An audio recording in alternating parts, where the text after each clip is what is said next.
अच्छा सर, माशाल्लाह आप कानूनदान हैं, कानून के बारे में तो आपने लॉ के बारे में बहुत कुछ पढ़ा भी होगा, आप गोल्ड मेडलिस्ट भी हैं माशाल्लाह। ये जो एग्जाम्पल दी जाती है कानून अंधा होता है, क्या ये वाकई अंधा होता है? और दूसरी बात, बहुत से केस जो हैं आई थिंक पेंडिंग पड़े हुए हैं, पता नहीं कब कब से पेंडिंग पड़े हुए हैं, इसको कैसे बेहतर किया जा सकता है, आपकी क्या राय है?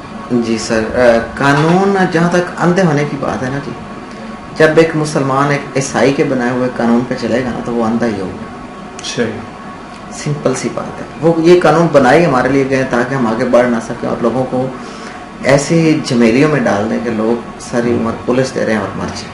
सही। और कानून दान तो नहीं हूँ जी, सिंपल सी बात है, कानून का एक तालिब इल्म जरूर है और सारी उम्र तालिब इल्म ही रहूँगा, रहना भी चाहिए। हाँ, कोई भी बंदा एंड तक सीखता ही रहता है। बिल्कुल ऐसे। और दूसरा सवाल, दूसरा कि ये जो केस पेंडिंग पड़े हुए हैं, ये कब तक जो है आप लगता है कि इसको कैसे ठीक किया जा सकता है इन मामला को? बहुत से केस जो हैं वो बड़ी बड़ी देर पेंडिंग पड़े होते हैं, तो सर ये सही नहीं हो सकता। सिंपल, लोग कहते हैं सही हो सकता है, हो ही नहीं सकता। लोग कहते हैं कि ये सही हो जाएगा, कानून साजी हो रही है और मामला चल रहे हैं तो ये तब तक सही नहीं हो सकता सर, सही, जब तक हम अपनी असल डगर पे नहीं चलेंगे। देखिए ना, हम मुसलमान होके जब गैर मुस्लिम अडॉप्ट करेंगे तरीका तो सर हम अपने ट्रैक से उतर जाएंगे। मतलब अदले उम्र फारूक लेके आएंगे, अदले उम्र फारूक से चलना कामयाबी हो जी हाँ, और दौरे खिलाफत आना चाहिए और अदले उम्र फारूक आना चाहिए। यही इसी वजह फिर ये सब ठीक होंगे, अदरवाइज ये ठीक नहीं होगा। फिर सब बराबर भी होंगे। हाँ। और फिर ये ऊंच नीच भी खत्म हो जाएगी। लोग जो एहसास कमतरी और एहसास बर्तरी दोनों का शिकार है, वो उससे बाहर निकल आएंगे और उन्हें पता है कि हमने हक में वक्त को जवाब देना है। सही। अच्छा सर, कामयाब वकील बनने के लिए कौन से इकदाम करने पड़ते हैं? क्या क्या करना चाहिए कामयाब वकील को? लोगों के साथ कैसे पेश आना चाहिए? बात देखा है हमने खुद देखा, आप भी देखते होंगे वीडियोस के ऊपर, बड़े वकला जो होते हैं मिसबिहेव कर जाते हैं, और आई थिंक ये बहुत बुरी बात है। पढ़े लिखे लोग जो हैं अगर मिसबिहेव करें तो फिर इलिटरेट पीपल को तो बनता है। इसमें जी सिंपल सी बात है कि बाद का तो लोग समझ ही नहीं पाते, तो वो समझाते समझाते थोड़ा सा गुस्से में आ जाते हैं। जैसे एक उस्ताद एक बच्चे को समझाता है और बच्चा नहीं समझ पाता तो उसे डांट पड़ती है, एक बार।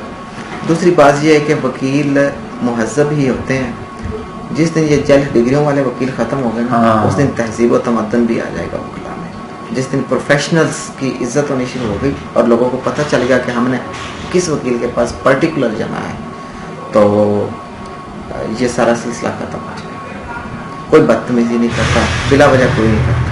आपका कहने का मतलब ये है कि जितने वकला हैं उनमें से काली भेड़े हैं, हाँ, जो प्रोफेशनल के तौर पे नहीं, जस्ट एक लाइसेंस ले लेते हैं और वो बदमाशी के तौर पे बदमाशी और अपनी सियासत और अपनी डेरेदारी को चमकाने, अपनी गाड़ी पे वो एडवोकेट की नंबर प्लेट लगा दी और लोगों को डराना धमकाना शुरू कर दिया है, मैं लायर।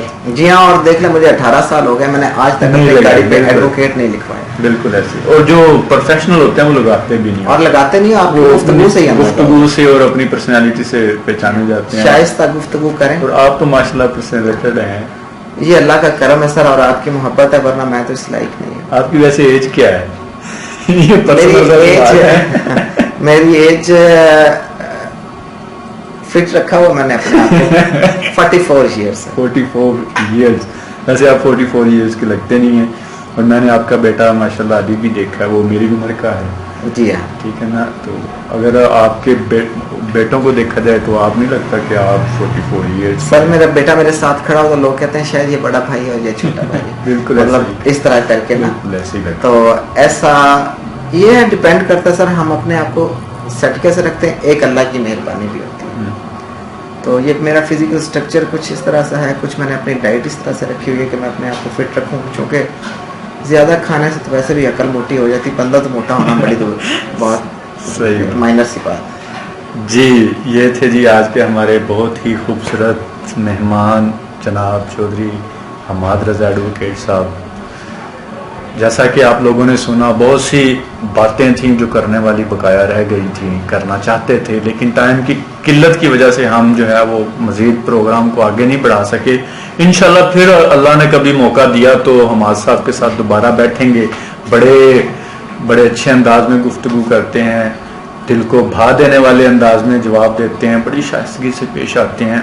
प्रोग्राम में ही नहीं, वैसे भी अगर आप इनसे मिलेंगे, अगर आपका किसी का इत्तेफाक हो इनसे मिलने का, तो बड़े नरम मिजाज और बड़े जो है खिदमत करने वाले और बड़े प्यार करने वाले, फलाही काम करने वाले लोगों के बहुत से केसेस जो हैं ये आई थिंक फ्री भी लड़ रहे हैं। अल्लाह इनके इल्म में बरकत अता करे और इनके रिज़्क़ में बरकतें डाले।